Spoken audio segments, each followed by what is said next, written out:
What's up, golf fans, and welcome back to another episode of Fairways and Dreams. I'm your host, Jeff Hartman, on this Tuesday podcast. Thank you all for joining me. I should have 3 shows for you in some capacity this week. For those that keep tabs on everything, definitely tomorrow, the press podcast, as we preview the first signature event of the 2026 year, the Pebble Beach Pro-Am. We'll have to look back and how did we do last week at the Waste Management Phoenix Open at TPC Scottsdale. And then I think if I don't have a 2-man scramble, I've got one in the works that doesn't work out this week. I'm definitely probably going to do a course review. One of the courses that I play, I'm not a very traveled golfer. I'm kind of running out, but still I've got a course that's local to where I am. I've played a bunch. I'll highlight that golf course just north of the Mason-Dixon line in Pennsylvania. We'll talk about that. So 3 shows coming at you this week. This is always my solo show where I do a deep dive into something related to golf. And I thought with the Phoenix Open and the Waste Management and everything that always kind of surrounds that event, the raucous crowd, they call it the People's Open, the alcohol consumption, the debauchery, I thought it would be appropriate. Last year at this time, I did a podcast on, is there a double standard or is there a higher standard for golf patrons? You think about an NFL football game, a college atmosphere. Is there a double standard there? This year, I'm going to say our golf and alcohol, they don't always mix. Okay, so I want to make things very clear here. The genesis of this podcast and why I decided to do it stems from, you see these videos every year where people are so drunk at the Waste Management, they're falling down hills. One guy I saw, he looked like a zombie. That's how drunk he was, trying to walk up a hill, and he loses his balance and kind of stumbles down and goes down into like this stream, and people are just laughing at him, but I just don't find that too funny anymore. But I thought about, okay, Jeff, let's not try and lecture anyone. That's not what I'm trying to do. Let's talk about alcohol and golf. And it's crazy to me how these two things have become entwined with one another. Golf, drinking. If you're golfing, you're drinking. And if you're not drinking, why aren't you drinking? Because we're golfing. That's what we do. We drink when we golf. This is the fact, and this is the way many people handle the golf and drinking and alcohol. So first and foremost, let's do some quick statistics here, and then we'll talk about what this actually means as it pertains to your golf game. So alcohol consumption has become deeply embedded in the golf culture. I mean, you see it on shirts, you see it on hats, you see them selling little coolers, you see it's insane how this has really gotten its fingers into the game of golf recreationally. Roughly 84% of golfers consume alcohol. So on average, the average golfer consumes about 7.91 servings of alcohol per week. Okay, so that doesn't mean that it's any better or worse than other activities, bowling or any other recreational sport. It's just that from this, when you look at this, you see that there's a parallel between golf and alcohol, and now they're starting to intertwine. Let's talk about golf and alcohol. This is from a simple search. Consumption rates. While many will enjoy 1 to 2 drinks, studies indicate a high percentage of golfers drink, often more than the general adult population.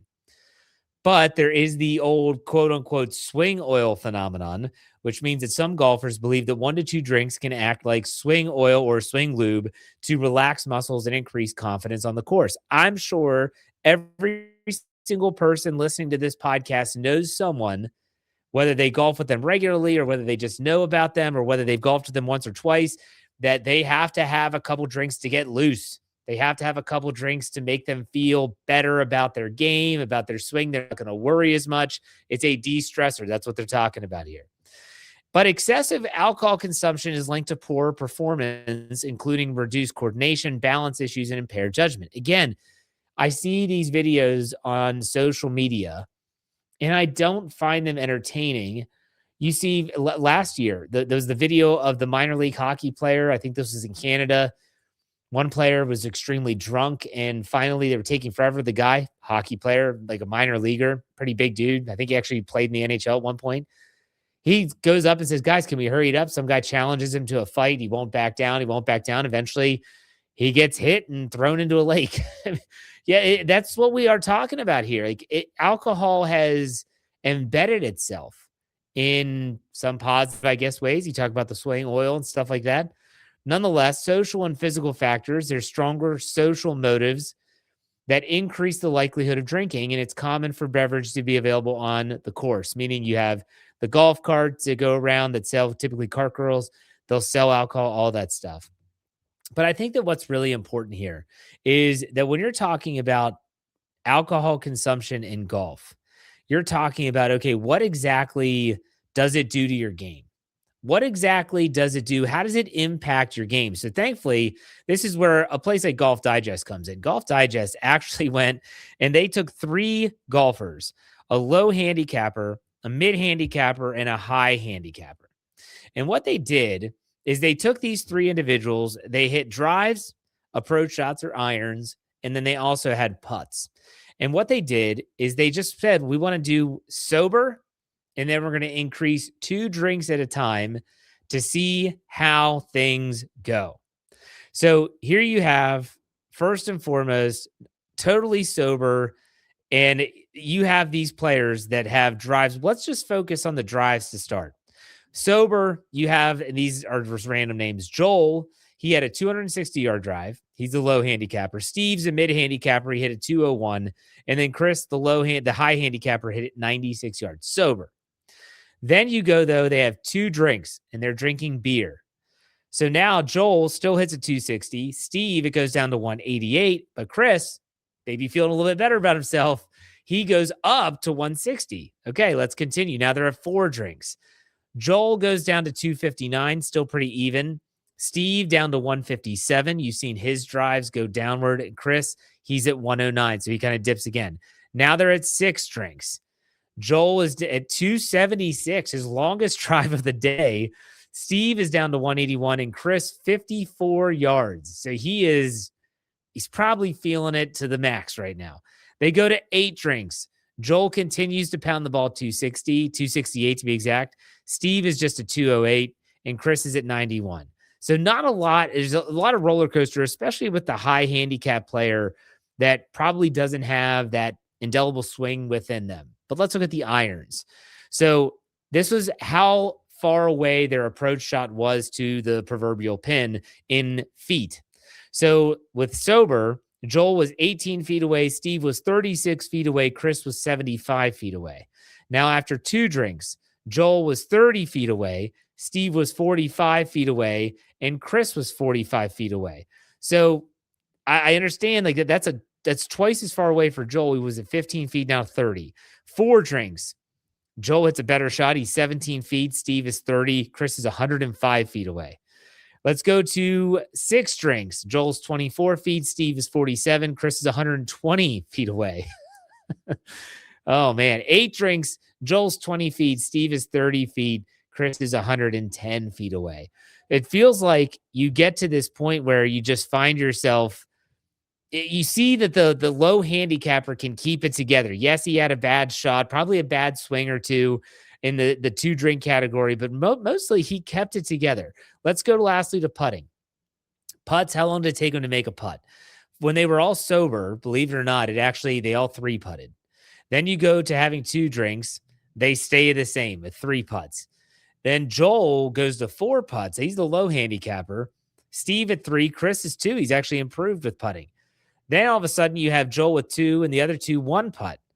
And then this basically the findings, in my opinion, when I looked at this and I read this, and they gave their own findings, but I'm going to give mine. Every single individual, when it comes to golf and alcohol, handles things differently. Some people can drink a 12-pack and they don't lose yardage. They don't lose accuracy. Some might even say they improve. Some, you give them a couple beers, 4 beers, whatever the case is, and they see things a little bit different. I can tell you this is okay, I'll give you my own personal story here. I used to drink, didn't drink till I was 22 years old though. So I didn't consume any alcohol until I was 22. And then I didn't drink heavily, but there were moments, especially when I was playing with my fraternity brothers in a local fraternity scramble, that I would have to the point where when I was standing over the ball, it just kind of felt like you were uneasy. You never felt like you had a strong base. You never felt like you were confident over the shot.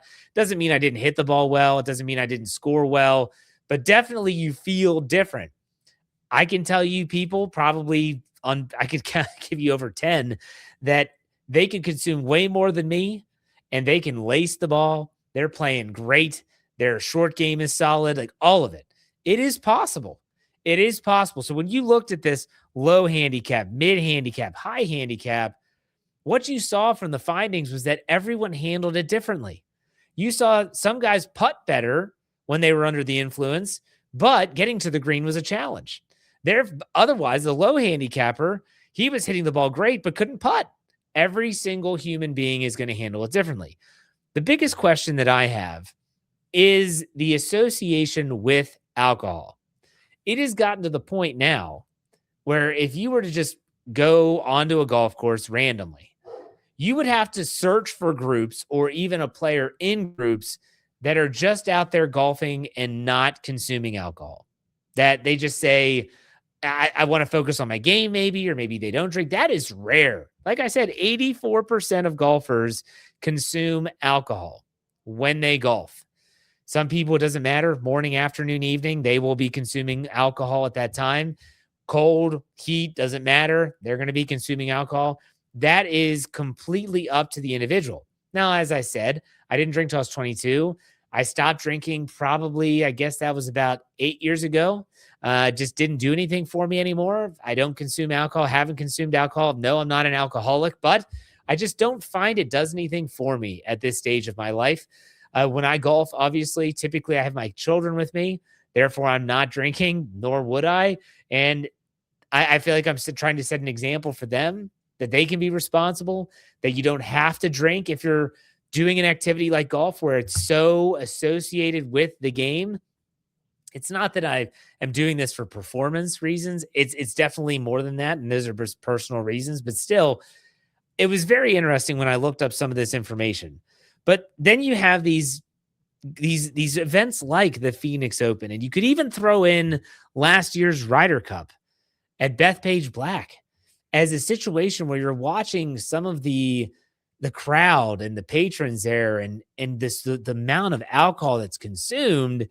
And you realize that this is not just while you're golfing. This is also while people are watching. And this could be a more societal thing. This could also be with the amount of people that maybe are drinking and they're gambling on the sport. I can't say anything. I do a gambling podcast on golf every single Wednesday. But ultimately, I think to wrap this part of the show up, golf and alcohol, they obviously are, as I said earlier, intertwined.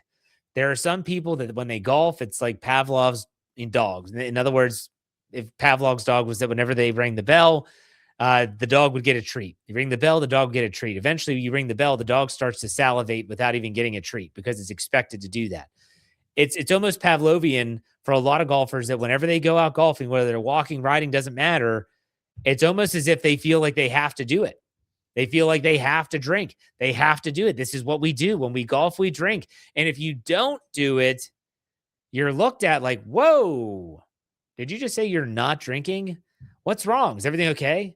Do you have any issues? And then all of a sudden now it's a social aspect, a little bit of pressure coming at you about your decision, whatever that decision may be. Interesting. Think about that on your own. Maybe you don't drink. Maybe you do. Some people don't drink on the golf course because they like to golf and they like to play well and they want to improve their game and they don't feel like it helps them. Hey, more power to you. And if you choose to golf, that's fine. If you choose to drink while golfing, that's fine too.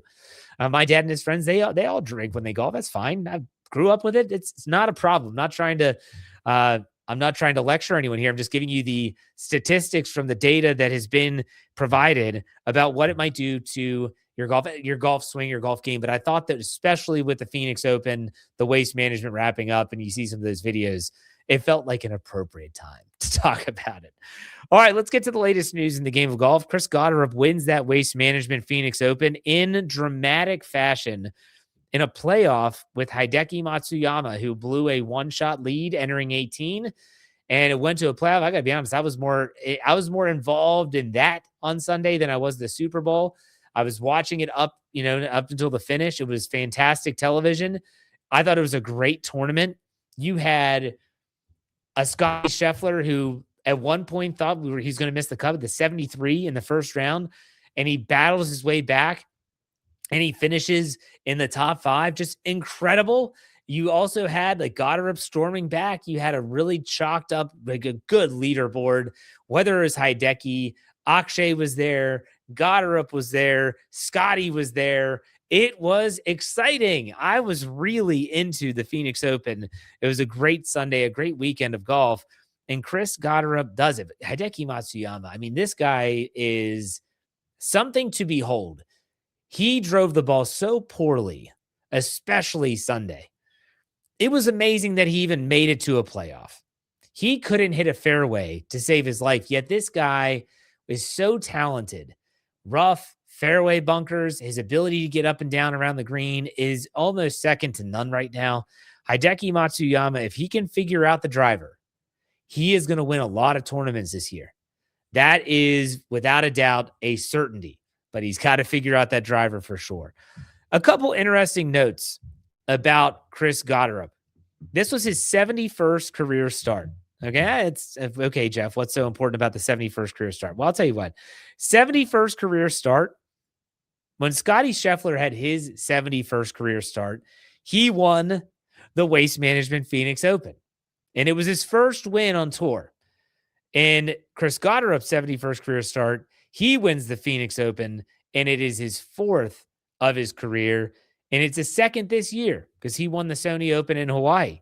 This guy's playing great golf, playing absolutely great golf. Chris Goddard now is the 5th ranked golfer in the world. To give you an idea how much has changed in a year, last year at the Phoenix Open, he missed the cut and entered the next week 206th in the world. Fast forward a year to present day, and he is the 5th ranked golfer in the world, which is remarkable. Here's some other stats. These come from Justin Ray on Twitter or X. The most PGA Tour wins in the last 3 seasons. Scotty Scheffler is leading with 14. Rory McIlroy is second with 5. And Chris Goddard is 4. That is, I never would have guessed that Goddard at 4 would be 3rd on the list. Because you think about some of the other players that have won. Ben Griffin's won. I believe he's won 3 times. You think about some other great players, but no, the last 3 seasons, Scotty 14, Rory 5, Goddard 4. Also, let's talk a little bit about Scotty Scheffler. Some of these statistics are pretty remarkable. Sunday was Scotty's 17th consecutive top 10 finish on the PGA Tour. So think about what I just said. His 17th straight top 10 on the PGA Tour.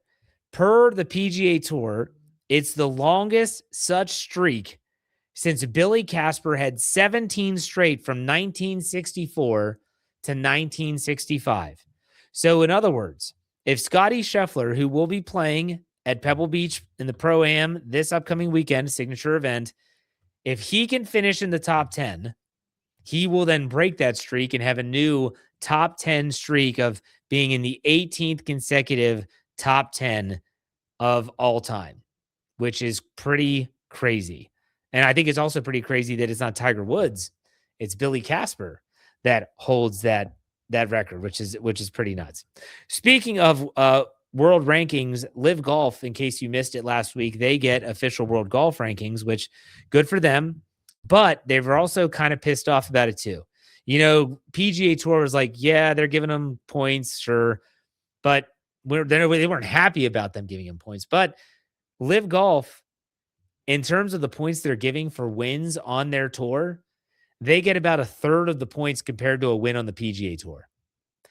To go into specifics, you would have to go to like a DP World Tour event to find a comparison in terms of the points awarded for winning a tournament. So for those people that are like, yay, Liv got official world golf rankings, it's not nearly enough to be able to propel them up those standings to get them around the PGA Tour. So Liv, do they get the points? Yes. Is it a significant amount of points? No. Okay, let's go to the last part. Brandel Chambly, of course, he's out there and he's he's doing his job, right? He is the Golf Channel personality. He was the loudest voice in the anti-live golf movement. He thought that they were the worst thing in whatever. He was the loudest voice in the anti-live golf movement. And now it feels like he's picked up that torch and just continues to run with it. He recently said, quote, the Players, meaning the Players Championship, I'll start over. The Players, to me, stands alone and above the other 4 major championships is not just a major. It is, in my estimation, the best major. That's, end quote, Brandel Chamblee on the Players Championship, which is coming up. I cannot agree with this. You could say that this is the 5th major, and let's say eventually the PGA Tour says, yes, we're going to name this a major. And any player, past or present, that has won a Players Championship, we are going to count that towards their record. So all of a sudden, all the times that Jack won the Players and all the times that Tiger won, I don't know what that would do for the standings, but let's just say that that's what happened. I would say that most golf fans, most golfers would not put the Players, if it was a major, above any major other than the PGA Championship. And Michael Kim, who is a great follow on Twitter, he said as much when he quote tweeted this video of Chamblee saying this and said, I understand what he's saying, but I don't agree. He said the Masters, the Open Championship, the U.S. Open would all trump the Players. The Players Championship would probably only trump the PGA Championship. And I agree with Michael Kim. That was my thought as well. I don't know why Chamblee has this thought. I mean, I know TP Sawgrass, the stadium course, is a great venue. It's great television. It's theater. And you think about last year when Rory wins it, and it was with a playoff of JJ Spawn. They had to come back on Monday. It's great. It's always a great tournament. Should it be a major? You could debate that all you want, but it's not. And I don't think that anyone, and even Phil Mickelson, chimed in on this on social media and said, I've won the Players. It's not better than the other majors. So I'm going to trust the players that are out there. The Michael Kims is still playing on the PGA Tour, the Phil Mickelson, who's been there, done that, and his thoughts on that. The Players Championship, whether they call it a major or not, is a significant tournament on the tour schedule. And I think that's what's important. That's what people kind of overlook. Who cares if it is a technical major or not? It's a big tournament. It's a big deal. If you win the Players, you put that on your resume right below major tournaments. Is that not enough? It's a great tournament. It's a great event. It's like a really huge kickoff into the spring. The Masters is only a few weeks after that. I don't know. I don't know what Chamblee's motives were. I feel like there were motives. I'm just not sure what they were. He's not known to be very commonsensical, though. All right, that does it for me. I'll be back tomorrow with a press podcast. We need to talk about my picks from last week, which actually weren't that bad. I've gone cold with the bonus plays, but actually my other plays are starting to heat up. We'll see if we can keep that going into the AT&T Pebble Beach. They're going to tee that up at Pebble Beach Golf Links this Thursday. It's going to be a fun signature event. Make sure you check that out. And make sure you check out all the podcasts on the Fairways Dreams podcast. Check out all of our work at the Golfer Gang Network. Wherever you go to the Golfer Gang website, golfergang.com. Check out all of our feeds there. You'll find something that you like for sure. But that does it for me. We finished out. Be safe, be kind, and God bless. Have a great rest of your week. We'll see you tomorrow.